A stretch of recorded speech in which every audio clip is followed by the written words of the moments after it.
patria. Así que, nuevamente, muchas gracias.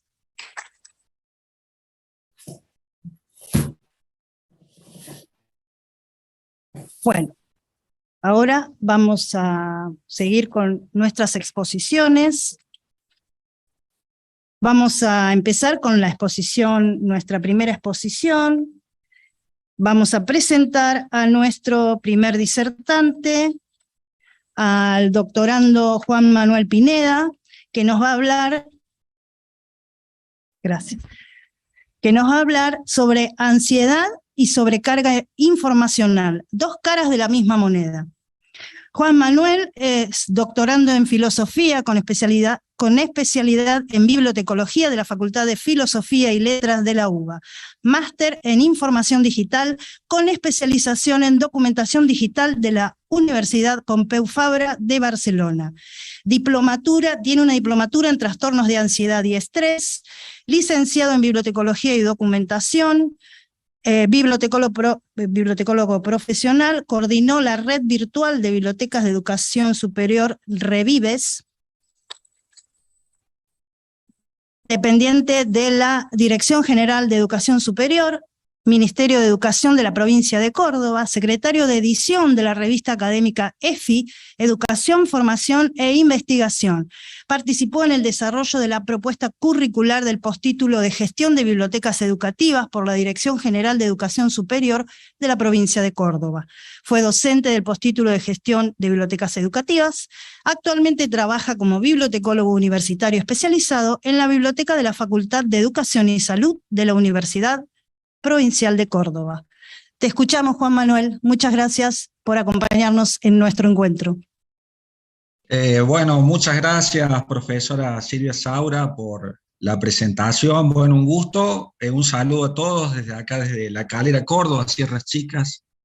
Saludamos a todos los integrantes de la red Revifa, que, bueno, algunos están dentro de lo que es el Salón de la Universidad de la Defensa Nacional, Salón Brown. También hay participantes aquí en el Zoom y por el... Perdón, Juan, ¿podrías acomodar la pantalla porque te vemos la mitad de la cara, ¿no? A ver si... No, para el otro lado. Ahí acomodamos, perdón. Ahí está. Ahí está.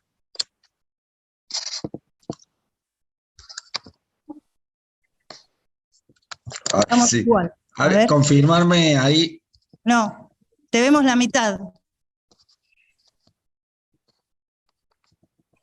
Ahí está. Ahí está. Ahí está, bárbaro. Bueno, disculpen, bueno, entonces les mando acá un saludo desde Córdoba, Calera, a todos los colegas que nos están viendo también por el canal de YouTube de Revifa. Y bueno, realmente agradecido por esta invitación y bueno, por tenerme en cuenta, un bibliotecario del interior, ¿no? Siempre a los del interior se nos hace muy difícil y bueno, creo que es importante también escuchar otras voces, ¿no? Y bueno, un tema creo que a nivel bibliotecológico, tengo entendido, ha sido muy poco tocado en Argentina, por todo lo que he investigado. Forma parte de mi tesis de doctorado. Realmente, bueno, lo que vamos a hacer ahora es una aproximación. Mi tesis de doctorado trata de este tema vinculado a estudiantes universitarios, que es donde yo me desempeño. Y nosotros lo abordamos por primera vez porque veíamos toda esta temática de la explosión y de las nuevas tecnologías y la gran abundancia de información, cómo influía tanto en nuestros usuarios, ustedes que son bibliotecarios de distintas unidades de información, caso de Fuerzas Armadas y otras unidades dependientes de otros organismos, y bueno, veíamos cómo nuestros usuarios habían cambiado con la incorporación de las nuevas tecnologías, principalmente de Internet, a partir del año 2000, que Internet se populariza, por lo menos en nuestro país, y el comportamiento iba cambiando muchísimo en bibliotecarios, en usuarios que a veces se producía que no asistían a la biblioteca, adquirían más autonomía. Los bibliotecarios se veían mucho más desbordados de gran cantidad de información, tanto en su cuestión laboral, lo cual provocaba mucho estrés, que tiene mucho que ver esta ponencia en la temática.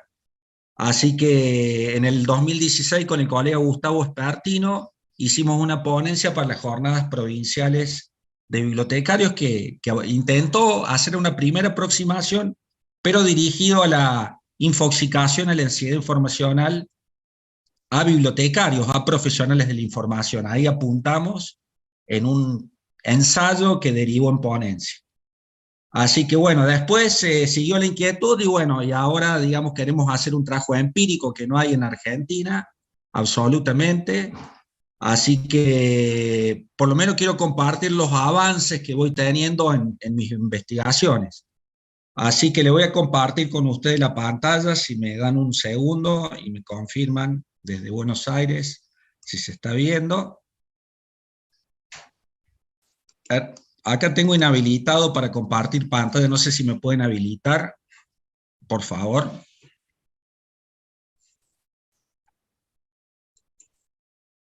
Ahí está, perfecto, ahora sí, y me van a confirmar si lo pueden ver.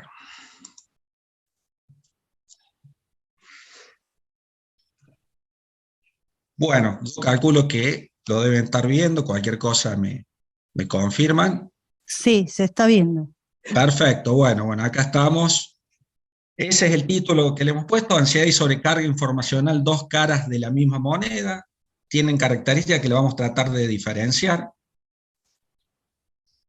Y bueno, la fecha de hoy, 16 de septiembre, que está la jornada de hoy. Bueno, este es un abordaje interdisciplinario que debe tener esta investigación porque entran en juego distintas disciplinas científicas y académicas. Un poco le voy a compartir qué disciplinas entran en juego acá, en mayor o menor medida. Obviamente la psicología, yo abordo mucho desde la psicología, hay distintas corrientes, ustedes saben, yo lo abordo de la corriente cognitiva conductual, tengo una diplomatura universitaria en trastorno de ansiedad, como dijo Silvia, y en cuestiones de estrés y depresión. También estudio bastante lo que es la psicología transpersonal, que es una psicología holística que tiene en cuenta todo al ser humano en su integral, ¿no? Tanto la parte de salud física, mental, psicológica y espiritual. Así que lo abordo desde desde dos corrientes principalmente, ¿no? Hay otras corrientes también. Mi director de tesis, doctor Antonio Román, que aborda mucho la psicología social, también me ayuda desde esa perspectiva a tener otra mirada mucho más integral a esta temática. La informática, obviamente, las nuevas tecnologías se incorporan de lleno a partir de la década del 60-70, así que la informática, sin lugar a dudas, entra a jugar muy fuerte, tanto psicología y las neurociencias. Ahora son disciplinas que tienen pocas décadas, pero también todo lo que es el funcionamiento, ¿no?, del cerebro, de la mente, tantos estudios de divulgación que existen ahora, y todo lo que es los trastornos de atención, la atención dirigida al conocimiento, los nuevos aprendizajes que aplican neurociencias, sin lugar a dudas, también entra de lleno, ¿no? Y nosotros estamos dentro de lo que es la ciencia de la información, ¿no? La clásica ciencia de la información, que entra en nuestras disciplinas, ¿no? Tanto la archivología, la bibliotecología y la museología. Ciencia de la administración, porque se comienza a estudiar este tipo de ansiedad informativa dentro de lo que es la ciencia de la administración, los negocios, las organizaciones. Obviamente los recursos humanos, con todo lo que conlleva también esa disciplina que es muy interdisciplinaria y se enriquece también de otras disciplinas, y obviamente donde estamos nosotros, la parte bibliotecológica y de la documentación también, ¿no? Nosotros, por mi formación, tengo una formación de base, soy egresado de la Universidad Nacional de Córdoba, es mi alma mater, yo estudié bibliotecología, hice la licenciatura y también estudié archivología, que es la primera carrera que empecé, ¿no? Bueno, vamos a hablar de cómo comienza esto de la ansiedad de la información, y en el año 2001, Wurman afirma que la cantidad de información que aparece publicada en un día hábil de la semana por el periódico New York Times es muy superior a lo que el común de los mortales de la Inglaterra del siglo XVII podría recibir en toda su vida. Página 26, es un libro, digamos, de base para estudiar esta temática. Fíjense acá ya cómo nos dicen que un día solamente de un periódico como el New York Times supera en todo lo que una persona del siglo XVII podía consumir, ¿no? Así que, como para que tengamos gráficamente la cantidad de información que debemos gestionar diariamente, ¿no? Ahora hagamos un poco de historia, porque no podemos entender esto dentro de un marco histórico contextual que estamos. En el año 1968, Yoneji Masuda es un japonés, un estudioso, escribe un libro de la sociedad de la información. Fue el primero que acuña este término, ya fíjense, en la década del 60, ¿no? 1968 para ser más preciso. Y escribe un libro que se llama Un mundo en la sociedad de la información. Es el primero que menciona, obviamente, Japón, una potencia, más en ese momento, en la década, fines de la década del 60, las nuevas tecnologías entraban de lleno a trabajar en la industria y en otras áreas, así que viene desde Japón, ¿no? La idea de la era de la información y de la sociedad de la información con ese término acuñado. Después aparecen otros teóricos que algunos quizá lo hayan sentido. El famoso Alvin Toffler, seguro que lo han sentido, sus libros fueron libros de culto para algunos y para otros también porque fueron bestsellers. Tanto el Shock de Futuro como la tercera ola, escrito en el año 1979. Pero Alvin Toffler fue el primero que acá en Occidente habla de una sociedad informatizada, donde la información era la materia prima principal y que iba a haber unos cambios. Es más, los libros de Alvin Toffler, tanto en las bibliotecas como en la librería, eran vistos como realismo fantástico clasificados, prácticamente de ciencia ficción, y muchas cosas que Alvin Toffler escribió en sus libros pasaron años después. Y él fue el primero que habla tanto de la sociedad informatizada como information overload, que es la sobrecarga informativa. Fíjense ustedes qué importante lo que hace este autor, igual que Peter Drucker también, que es muy conocido. Daniel Bell habla también de una era postindustrial, ¿no? Donde la industria iba a dejar de lado a las organizaciones, donde la administración iba a ser la materia prima y la gestión del conocimiento lo principal.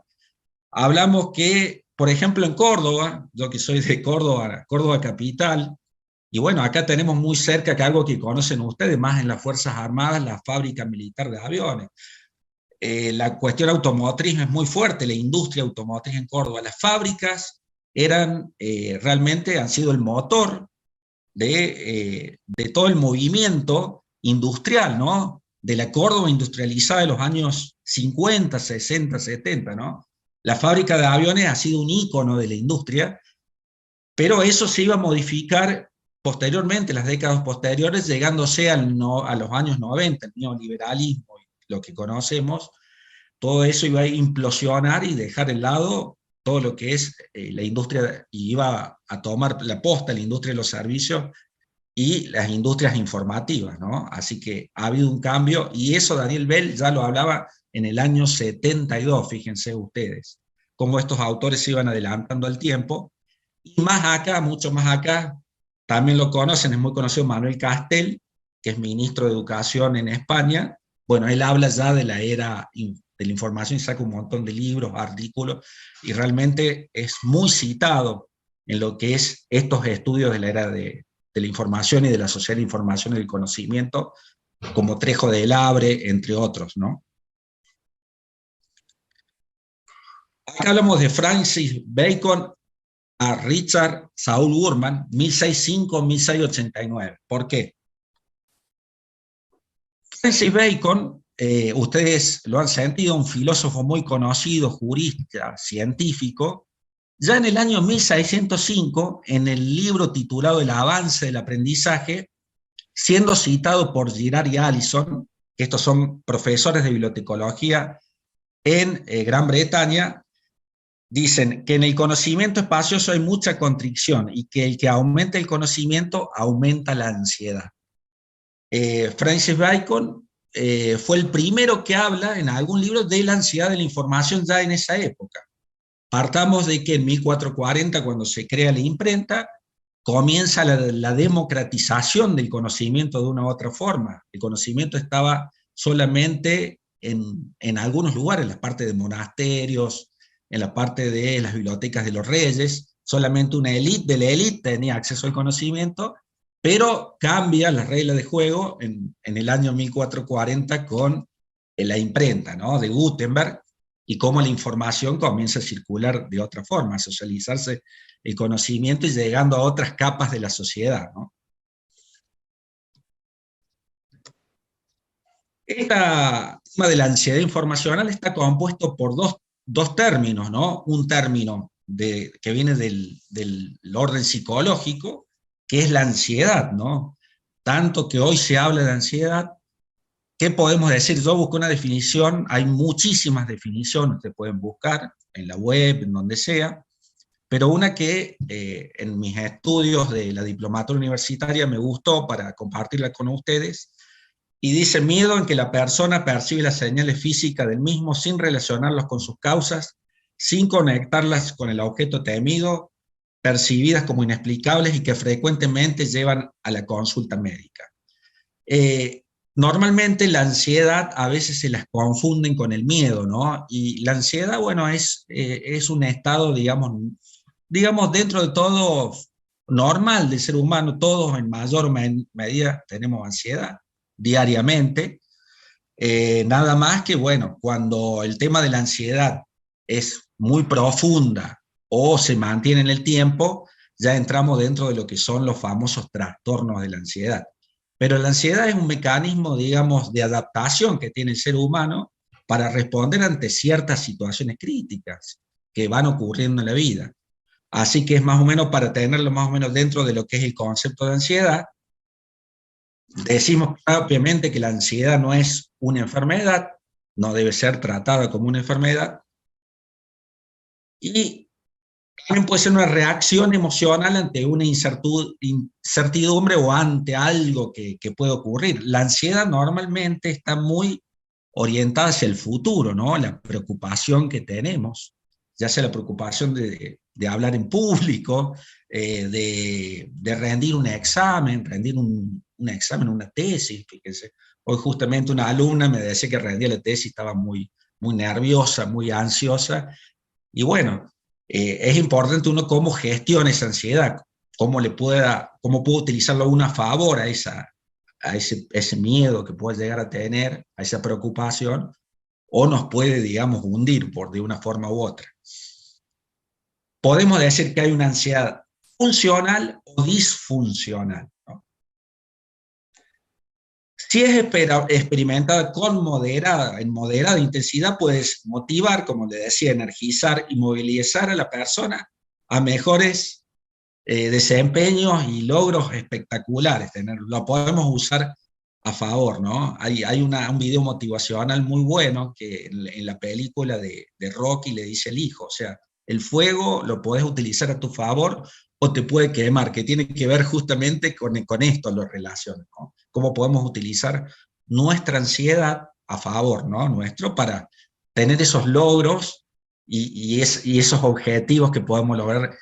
Es como viene dado el tema de la ansiedad en el ser humano, ¿no? Bueno, este es el concepto de Freeman en la página 129. Después están los trastornos de ansiedad, cuando ya se empieza a complejizar, y lo tipifica muy utilizado es el DSM-5, ¿no? El trastorno de diagnóstico de la Asociación de Psiquiatría de Estados Unidos, que habla de los trastornos de ansiedad, ¿no? Cuando ya se empieza a complejizar y cuando la misma ansiedad no nos impide tener una vida normal. Ahí ya estamos hablando de una ansiedad del tipo disfuncional y que llega al extremo de los trastornos de ansiedad que hoy han sido muy digamos que ha llegado mucha gente más con el tema de pandemia, ¿no? Con el tema del encierro. ¿Quién no conoce a alguien que No, ha sufrido no, trastornos no. de Y ansiedad? sí, bueno, por ejemplo, en el Facebook antes me volvía loca, ni se Así acordó. que, bueno, no sé si hay un... Bueno, este gráfico me lo pasó mi tutor de tesis, que me pareció muy gráfica esta figura, y con lo que venimos hablando, sosteniendo, la ansiedad cumple una función adaptativa, como le dije, pero esto puede cambiar si se torna, como le dije, muy intensa o prolongada a lo largo del tiempo, ¿no? La ansiedad como función adaptativa. Y otra cuestión muy importante, y acá entramos en el mundo de la neurología y el estudio del cerebro, ¿no? Cómo le afecta, ¿no? El tema de la ansiedad. Fíjense cómo cuando hay una ansiedad a largo plazo y se sostiene en el tiempo, que puede ocurrir con la ansiedad informativa, y ahí está el peligro, cómo la corteza prefrontal hipoactiva baja, ¿no? El nivel, y la amígdala hiperactiva, digamos, sube, ¿no? Es como que va segregando hormonas que son nocivas tanto para el ser humano, para el cuerpo, para el cerebro en sí. ¿Y qué hace en el caso de la corteza prefrontal? La corteza prefrontal tiene en cuenta todo lo que es el raciocinio lógico, los juicios de valores, la cuestión ética del ser humano, que utilizamos muchos en la cuestión cognitiva. Eso baja lamentablemente y se segrega la amígdala. Por eso ahí está, como para que entendamos desde la neurología cómo actúa, ¿no? La ansiedad, ¿no? La ansiedad que se sostiene o es muy profunda, que le dije. El efecto es la ansiedad a largo plazo, que esto me lo pasó el doctor. Y acá, bueno. Y por otro lado tenemos otro concepto que es el de información, que tiene varias acepciones. Dependerá de la disciplina donde se aborde, ¿no? Nosotros hemos estudiado algún concepto de información, o varios, normalmente, pero bueno, hay varios conceptos que se tienen en cuenta. Les mencionaré rápido algunos. Normalmente la información como verbo, ¿no? Como acción y efecto de informar, ¿no? La oficina donde se informa sobre algo puede ser un mostrador de referencia en la biblioteca, ¿no? Que tienen su lugar o una mesa de entradas, que tiene donde va informando sobre cualquier servicio, por ejemplo. Obviamente la averiguación de algún hecho de delito, muy a lo judicial, ¿no? La información desde el punto de vista judicial. Fíjese que va cambiando la perspectiva y el concepto desde de acuerdo a donde nos enfoquemos. Bueno, pruebas que hacen de la calidad, ¿no? Y circunstancias en cuanto necesaria para personas para un empleo u honor. Le pido información o parte de para ver si tengo una buena referencia de tal persona, ¿no? Para un determinado trabajo, por ejemplo. Comunicación o adquisición de conocimientos que permiten ampliar o precisar lo que se poseen sobre una materia determinada. Nos acercamos más a lo que es la información como conocimiento, que es mucho lo que trabajamos bastante los bibliotecarios. Nos vamos acercando a la disciplina. Y bueno, también la información desde el punto de vista biológico, ¿no? Propiedad intrínseca de ciertos biopolímeros como los ácidos nucleicos, por ejemplo. Ahora, para la ciencia bibliotecológica, ¿qué es información? Bueno, hay un artículo muy interesante que les recomiendo que le lean, que hace un distinto análisis de la información, ¿no? De distintas perspectivas, y toma varios conceptos de la bibliotecología.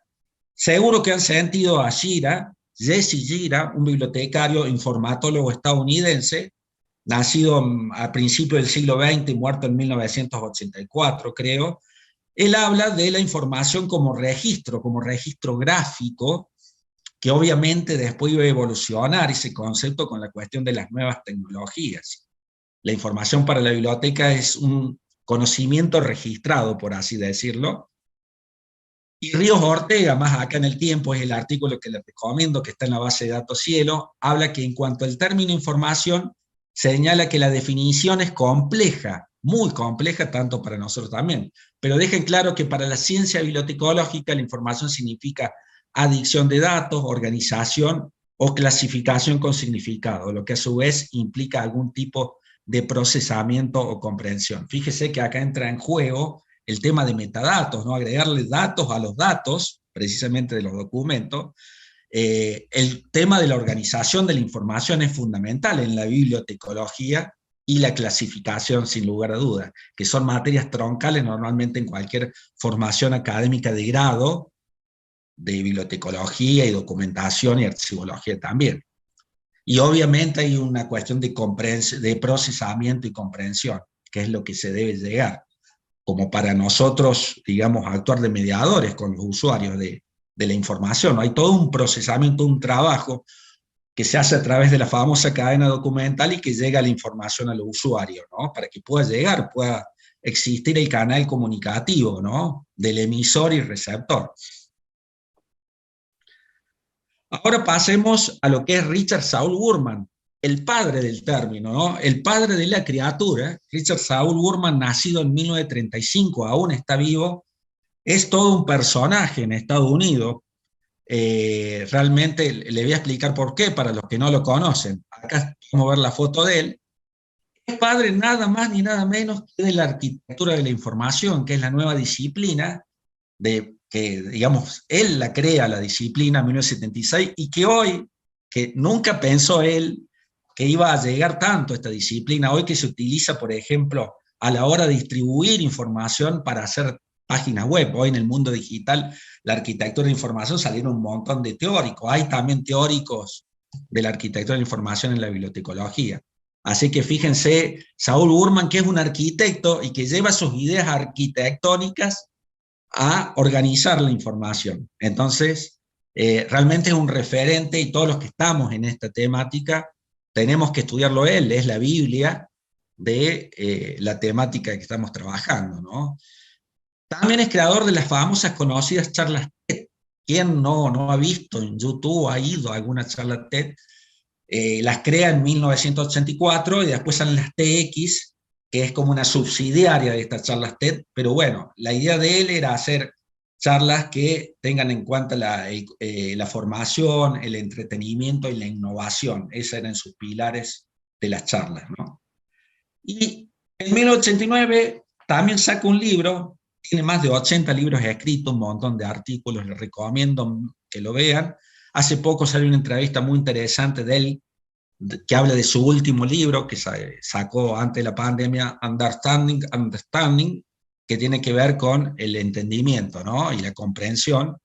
Él escribe Information Anxiety en 1989, el 1, y se transforma en un bestseller a nivel mundial, llegando un resumen en ese mismo año, en 1989, a la revista Selecciones, ¿no? Llega ahí, llega traducido también a las selecciones en Argentina, yo tengo el artículo, así que, pero en habla hispana realmente muy poco conocido, más con esta temática, ¿no? Acá está el primer libro, ustedes pueden encontrar, buscando el libro de él, es Information Anxiety, el libro de 1989 es esa es la tapa, y bueno, ahí pone los pilares de la ansiedad de la información y le explica. No es un libro académico, es un libro con muchas digresiones, con mucha nota a pie de página, al costado también, pero se transforma en un bestseller muy, muy vendido y donde, bueno, salen un montón de teorías a partir de ahí. Ahí está el libro. Ese es el libro Ansiedad de Información, cómo transformar información en comprensado. También es del año 1991, publicado por editores paulistas. Este libro fue traducido al portugués, pero no fue traducido el volumen 1 al español. Por eso hay tan pocos trabajos, también tiene que ver esto, que tan poco se haya investigado en el área nuestra como patología de la información. El libro de 1991, y en el 99 fue tan vendido, un éxito en Brasil también, y Ansiedad de Información, cómo transformar información en comprensado, de 1999, 91, perdón. El mismo año sale de vuelta el libro porque está agotado. Ese es el libro que tengo yo, el de esa etapa. en una segunda reimpresión de la misma editorial, ¿no? De Editores Paulistas. Pero en español sale Angustia Informativa, fíjense, no con el nombre de Ansiedad Informativa 2, como dice, sino con el nombre de Angustia Informativa, y hay ese concepto de la angustia y la ansiedad, ¿no? Desde el punto de vista de la corriente cognitiva conductual hay diferencias. En el caso de la angustia es determinada como una ansiedad al límite, y la angustia tiene un sentido de algo que ocurre abruptamente, digamos. Actúa más, o lo podemos percibir más a nivel corporal, en la parte respiratoria, ¿no? Como que se nos va el aire. En cambio, en la ansiedad, en la parte más epigástrica, por ejemplo. Pero bueno, ahí hay una cuestión de traducción, y ellos le pusieron Angustia Informativa, la editorial Prentice-Hall, lo pueden encontrar, está en PDF, salió en el año 2001 en español. Es muy interesante para estudiar esto de la ansiedad informacional, este cuadro que es famoso, que también sale en el cuadro de la Big Data, la diferencia entre datos, información, conocimiento y sabiduría. El famoso cuadro que sale a veces en forma de pirámide, los datos abajo y la sabiduría arriba, ¿no? En la punta de la pirámide. La diferencia, también hay una cuestión también semántica, que a veces se tiende a confundir datos, o se toma muy a la ligera hablando de datos, información, y hay diferencias, ¿no?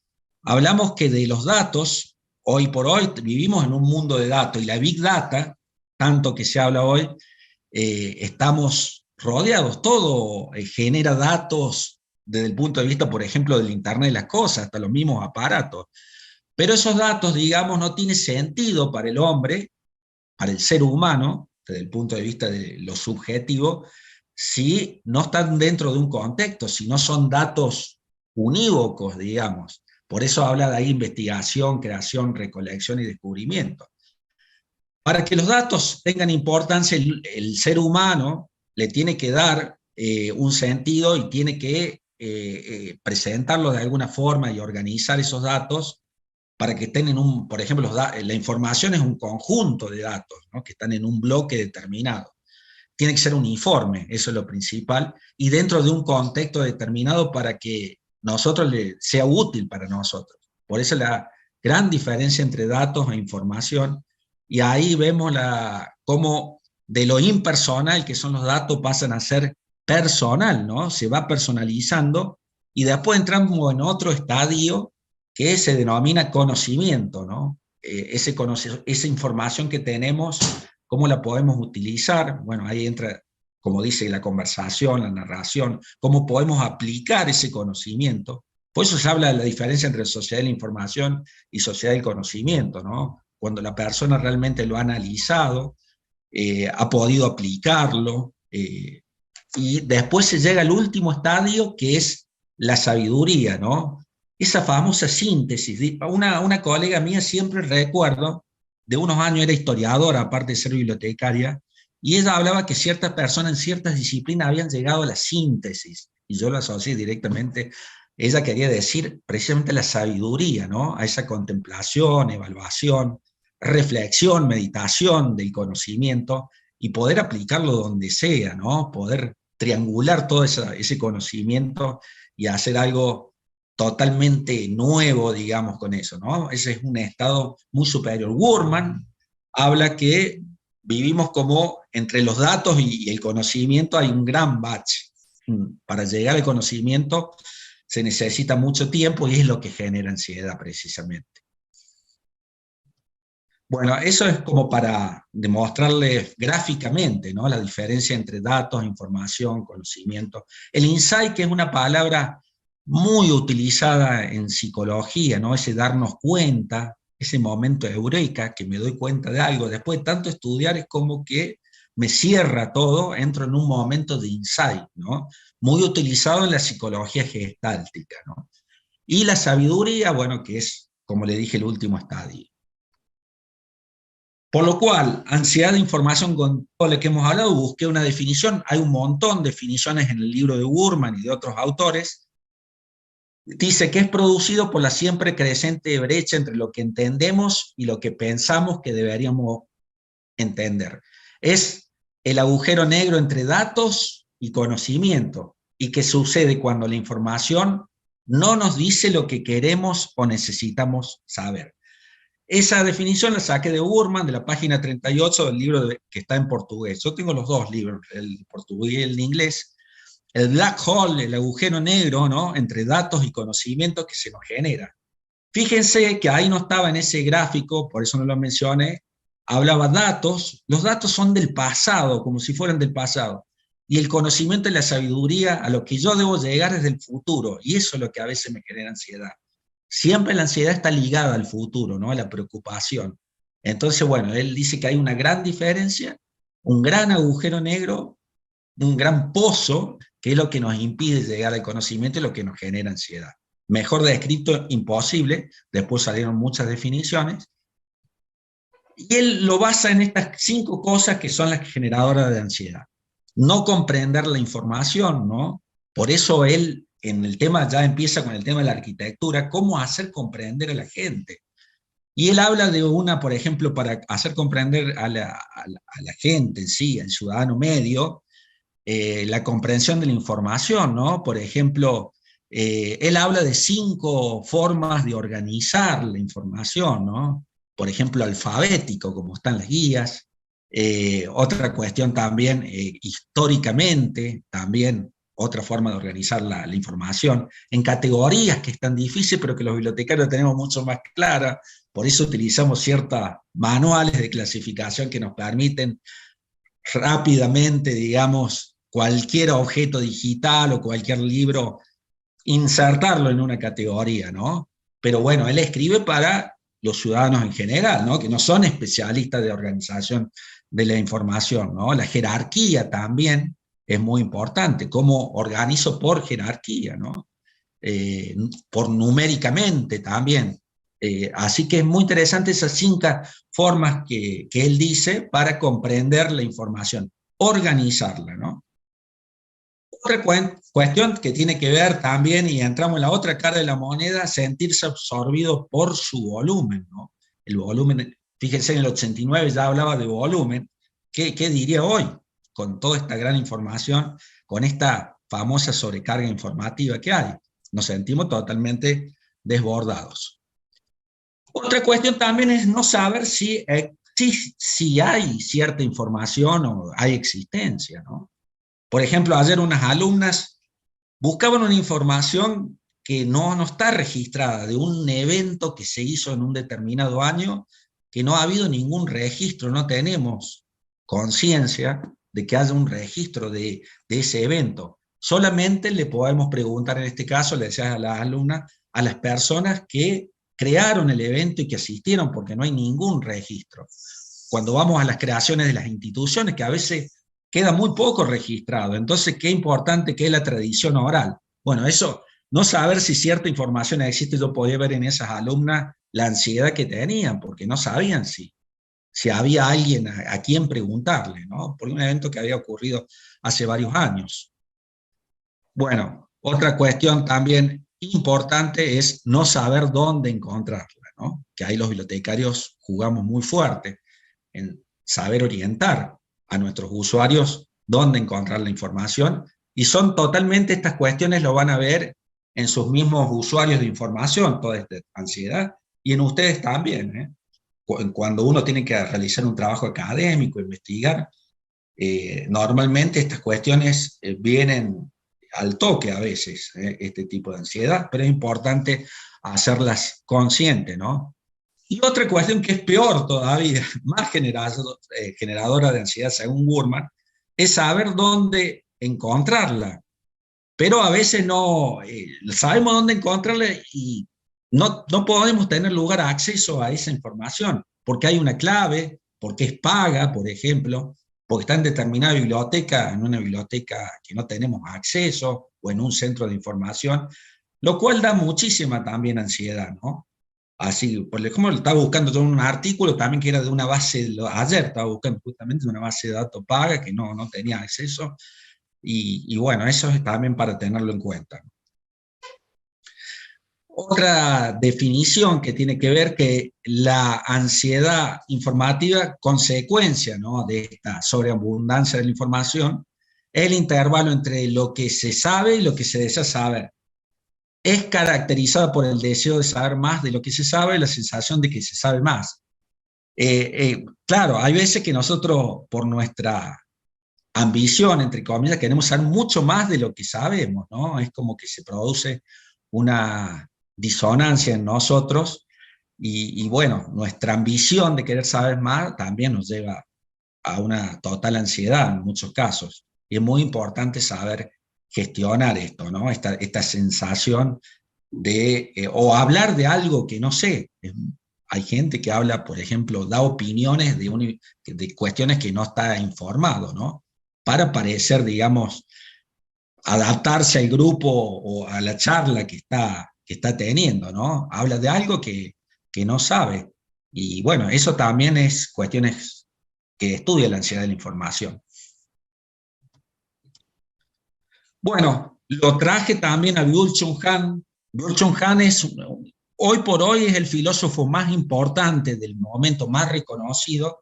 Es un filósofo coreano que fue a estudiar ingeniería, pero terminó en filosofía en Alemania, en una prestigiosa universidad de Alemania, y él habla desde un punto crítico toda esta sociedad informatizada, toda esta digitalización, hace unos análisis realmente muy lúcidos, muy claros, y él también toca del tema de la ansiedad de la información y se los quiero compartir con ustedes.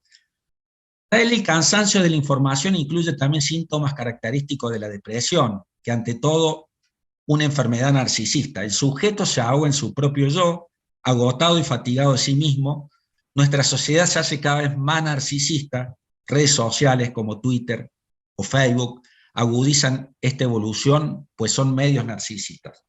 Es lo que dice que algo muy interesante, con todo lo que hay, toda la información, un poco el ser humano entra en un mundo, digamos, de adoración o de superadoración del propio yo, ¿no?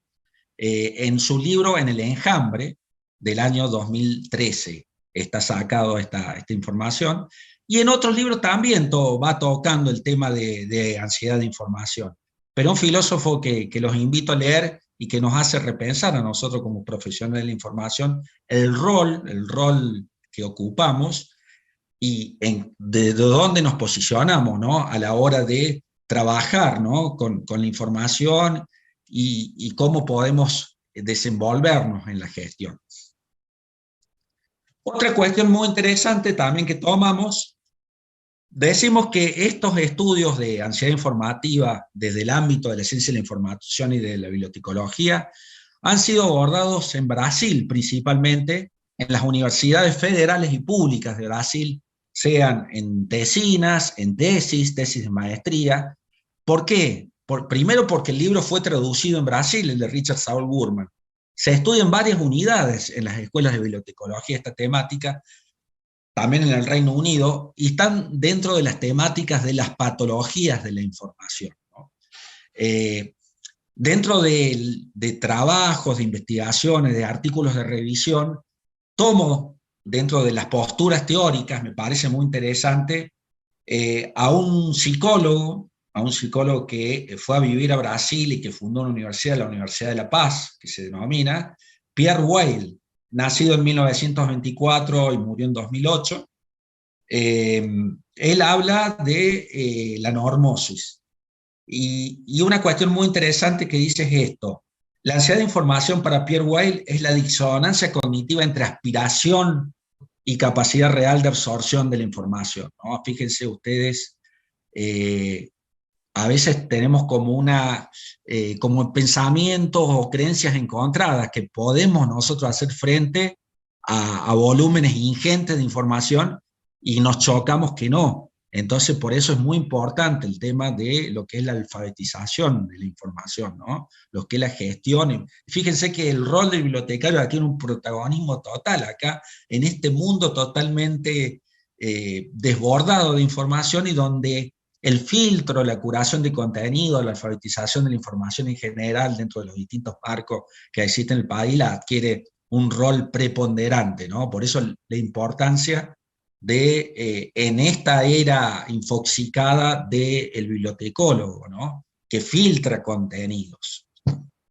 Gutiérrez, que estuvo con ustedes hace un par de años, me gustó una frase que dijo: hoy más importante que todas las bibliotecas y recursos digitales es la acción del bibliotecario a la hora de curar contenido. Me encantó la frase que dijo. Fíjense la importancia que adquiere nuestro rol en este mundo tan ansioso. Bueno, ahí lo podemos ver a él. Realmente lo toman muchas investigaciones en Brasil. Acá en Argentina no hay absolutamente nada de esta temática, por eso la estamos compartiendo, digamos, es totalmente una novedad dentro de lo que ha sido jornadas de bibliotecología, es la primera vez que se habla de esto, por eso quiero compartirlo, ¿no? Otra cuestión que hacen a lo que es la ansiedad informativa, algo que calculo que muy pocas veces lo han escuchado también. Los autores Navet Answar en el año 2019 y 2020 hablan de que existe como un marco de la ansiedad informativa que incluye 3 tipos de ansiedades, ¿no? Una es la ansiedad bibliotecaria. Para los que no conocen, la ansiedad bibliotecaria es la ansiedad de información que se da dentro del ámbito bibliotecólogo. No se da fuera, como la ansiedad de información, se da dentro del ámbito, ya sea para utilizar el catálogo, utilizar algún producto y servicio, y lo pone en juego la ansiedad bibliotecaria Mellon. Constance Mellon, en 1986, habla de ansiedad bibliotecológica o bibliotecaria, en un artículo que después toma mucha repercusión en Estados Unidos y en otros países. Aunque ustedes no crean, donde más se investiga de ansiedad de información son los países del tercer mundo, increíblemente, donde he encontrado artículos, por ejemplo, en Pakistán, en África, en otros países asiáticos, muy poco en Europa, muy poco en Estados Unidos, si bien se investiga, pero es como para darle una referencia, ¿no?, de cómo hace falta investigar y poner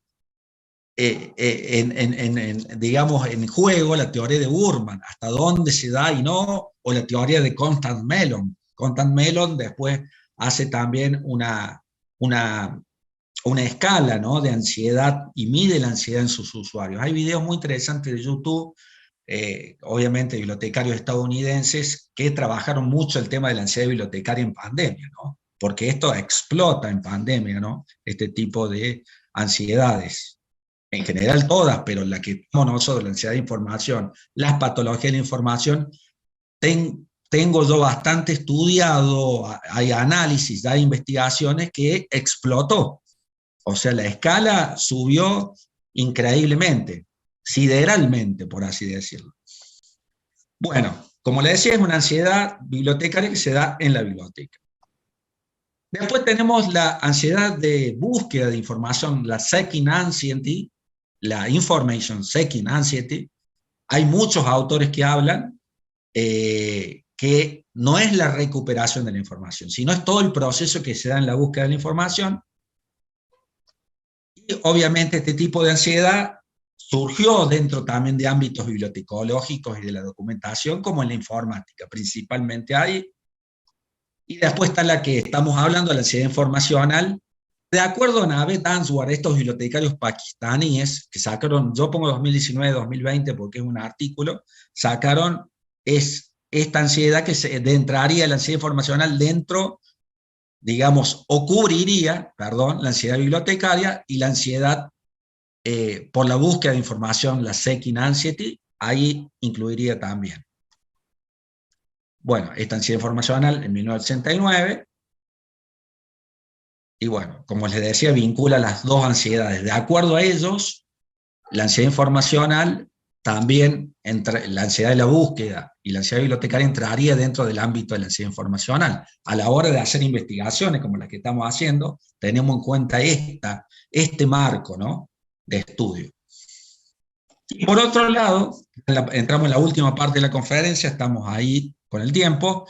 Uno de los efectos de lo que es la sobrecarga informativa Seguro que lo han sentido a Marshall McLuhan, ¿no? Que decía que uno de los efectos de vivir con información electrónica es que vivimos en un estado de sobrecarga de información. Siempre hay más de lo que se pueda soportar. Fíjense que esto ya lo decía en el año 1967. Bueno, ahí está citado donde lo saqué. Y otra cuestión importante, la sobrecarga informativa sería más por factores externos, y ahí está la diferencia. En cambio, la ansiedad informacional es la reacción que tiene el ser humano ante la gestión de la información, ante cómo interacciona. Entonces ya son reacciones internas. Por eso ahí debemos trabajar muchos los bibliotecarios a la hora de detectar ansiedad informacional. Son mecanismos internos que hemos estado hablando dentro de esta conferencia. Es interesante también conocer cómo, si yo empiezo a buscar información de sobrecarga informativa, qué términos que tengan mucha densidad y peso informativo se utilizan. Tenemos el famoso Information Overload, que comienza a utilizarse en el año 1964, pero lo pone por primera vez, digamos, en forma pública y más conocida, Peter Drucker, principalmente, en el año 1970. El tema de infoxicación también, seguro que lo han sentido.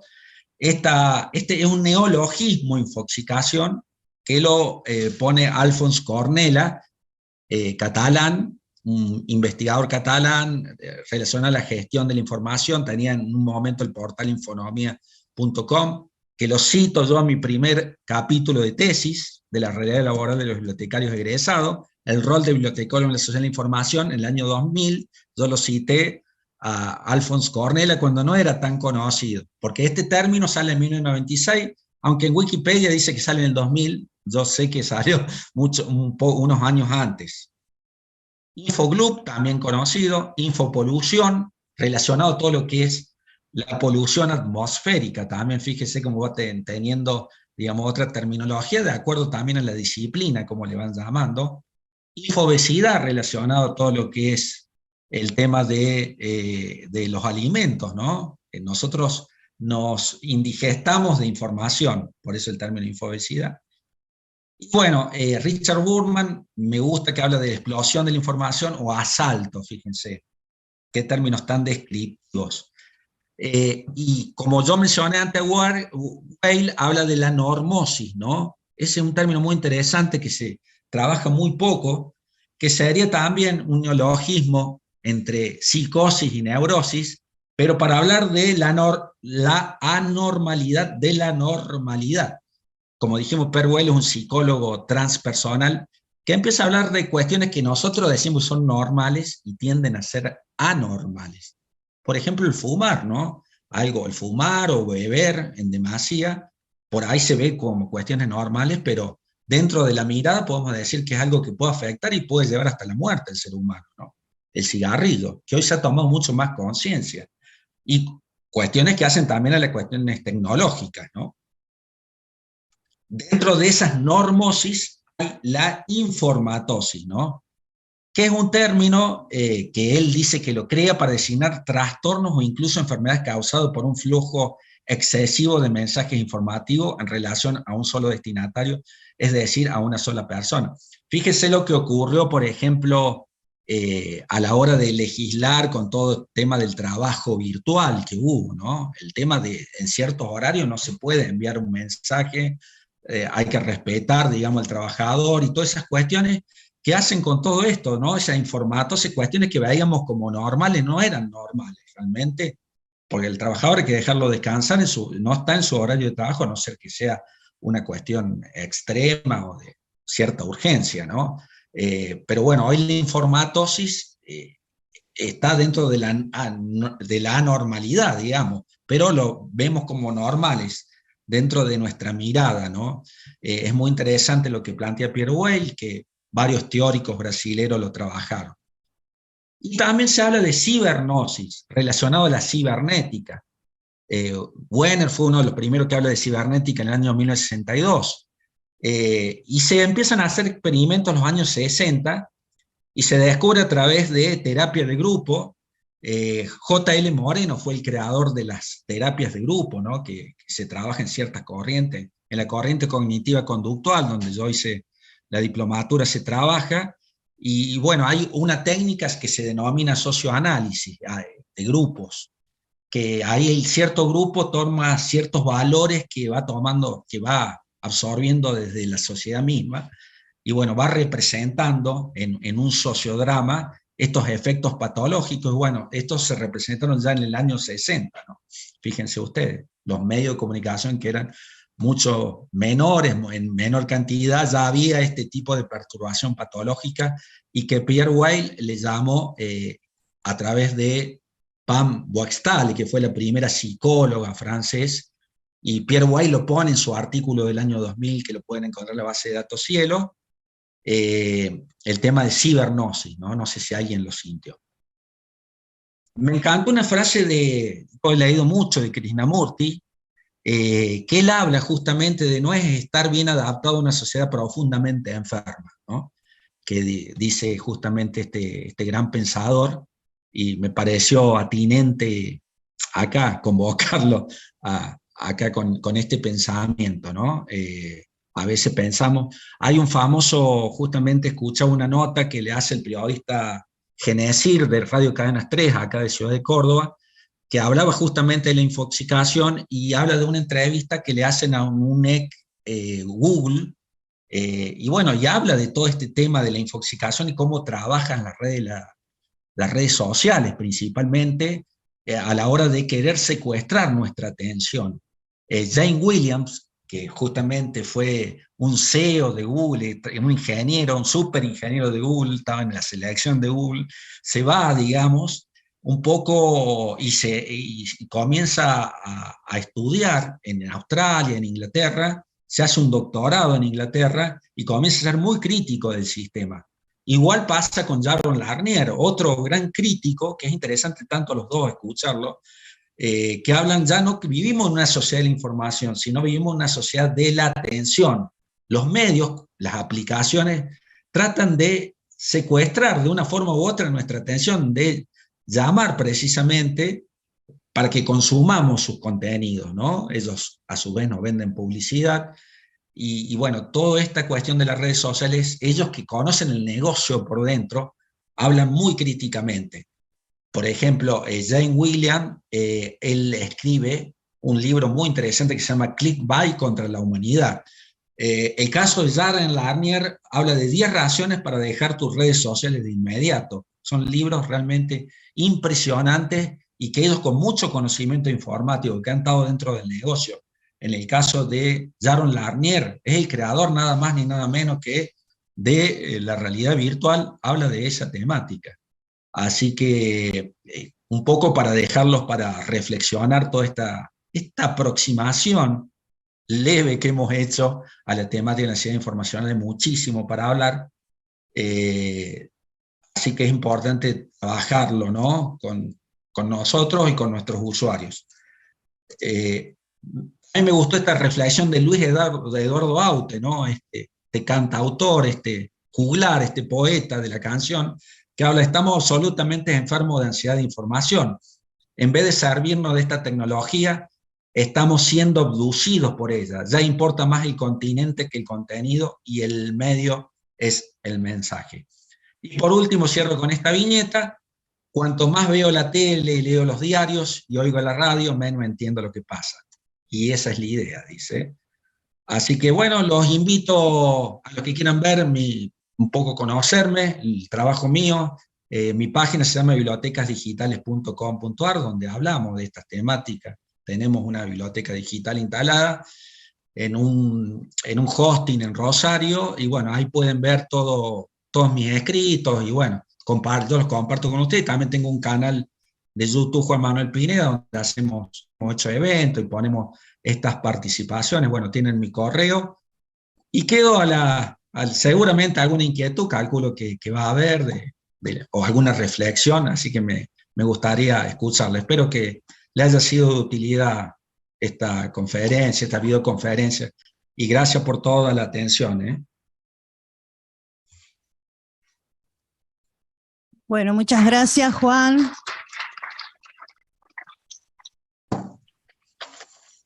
Les rogamos a la gente de YouTube que tome nota y cualquier duda o consulta que tenga para Juan, tomen nota y se lo mandan a él y de paso pueden ahondar más sobre este tema.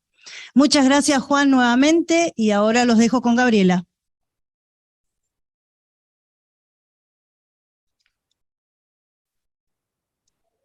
Bueno, esperamos que hayan estado disfrutando hasta ahora de lo que viene siendo el encuentro. Y en este momento vamos a tomar un refrigerio. Los invitamos a compartir un rico cafecito y nos reunimos nuevamente en unos 20 minutos, ¿puede ser? Menos.